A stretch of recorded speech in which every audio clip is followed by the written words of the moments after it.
Friends, welcome back to my channel. இன்றைக்கி நம்ம என்ன பார்க்க போகிறோம் அப்படின்னு பார்த்தீங்கன்னா, கேசரி எப்படி செய்யலான்னு பார்க்கலாம் வாங்க. ஃபஸ்ட்டு ஒரு பேனில் 2 ஸ்பூன் நெய் விட்டுக்கோங்க. 2 ஸ்பூன் நெய் விட்டுட்டு அதில் முந்திரி திராட்சையை வந்துட்டு நல்லா வறுத்து எடுத்துக்கோங்க. பொன்னிறமாக வறுத்து எடுத்துக்கோங்க. கருகிடக்கூடாது. நல்லா பொன்னிறமாக வறுத்து எடுத்ததுக்கப்புறமா அதே பேனில் வந்துட்டு நம்ம ஒரு கப்பு வந்துட்டு ரவையை போட்டு அதையும் நல்லா ரோஸ்ட் பண்ணி எடுத்துக்கலாம். ஓகேங்களா? ஏற்கனவே ரோஸ்டடு ரவை தான், நம்ம இன்னும் கொஞ்சம் வந்துட்டு அதை வறுத்து எடுத்துட்டாக்க கேசரிக்கு வந்துட்டு நல்லாயிருக்கும். அதனால் அதே பேன்லேயே நம்ம ரவையும் போட்டு நல்லா வறுத்து எடுத்துக்கலாம்.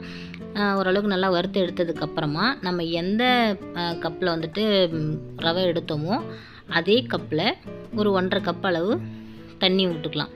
இதே பேனில் ஓகேங்களா?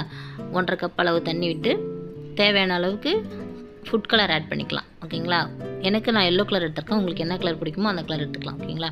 ஃபுட் கலர் ஆட் பண்ணிவிட்டு ஒரு பிஞ்ச் அளவுக்கு சால்ட்டு போட்டுக்கோங்க. சால்ட்டு போட்டு கொதிச்சதுக்கப்புறமா வறுத்து வச்சுருக்கிற ரவையை அதில் போட்டு மிக்ஸ் பண்ணிக்கோங்க. கட்டி இல்லாமல் நல்லா மிக்ஸ் பண்ணிக்கோங்க. நல்லா மிக்ஸ் பண்ணதுக்கப்புறம் பார்த்திங்கன்னா ஓரளவுக்கு நல்லா வெந்ததுக்கப்புறமா அதில் சுகர் ஆட் பண்ணிக்கோங்க. சுகர் ப்ளஸ் நெய். ஓகேங்களா? தேவையான அளவு நெய் கொஞ்சம் ஆட் பண்ணிக்கலாம். அதுக்கப்புறமா அதை மிக்ஸ் பண்ணதுக்கப்புறம் சுகர் ஆட் பண்ணிக்கோங்க. நான் எந்த கப்பில் வந்துட்டு ரவை எடுத்தனோ அதே கப்பில் ஒரு கப் அளவுக்கு சுகர் எடுத்துருக்கோம். ஓகேங்களா?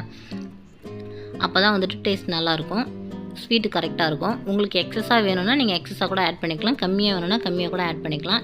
எங்களுக்கு இந்த ஸ்வீட் வந்துட்டு ஓரளவுக்கு கரெக்டாக இருந்துச்சு. அதுக்கப்புறமா இன்னும் 2 ஸ்பூன் கூட நீங்கள் நெய் விட்டுக்கலாம். நல்லா நெய் விட்டு நல்லா வேக வச்சதுக்கப்புறம் வறுத்து வச்சுருந்த முந்திரி திராட்சை இதில் ஆட் பண்ணிக்கலாம். ஆட் பண்ணிவிட்டு நல்லா கிளறி விட்டுக்கோங்க. நல்லா மிக்ஸ் பண்ணதுக்கப்புறம் பார்த்தீங்கன்னா கேசரி ரெடி ஆகிடும். அதுக்கப்புறம் ஏலக்காய் வந்துட்டு நசுக்கி போட்டுக்கோங்க. ஏலக்காய் நசுக்கி போட்டதுக்கப்புறம் ஒரு கப்பில் வச்சு எடுத்து வச்சிங்கன்னா கேசரி ரெடி ஆகிடுச்சு. அவ்வளோதான் ஃப்ரெண்ட்ஸ். இந்த வீடியோ உங்களுக்கு பிடிச்சிருந்துச்சுன்னா லைக் பண்ணுங்கள், ஷேர் பண்ணுங்கள், சப்ஸ்கிரைப் பண்ணுங்கள். மறக்காமல் பெல் ஐக்கானை கிளிக் பண்ணிவிடுங்க. அப்போ தான் நான் எந்த வீடியோ போட்டாலும் உடனுக்குடனே நோட்டிஃபிகேஷன் வரும். Thank you friends. பாய்.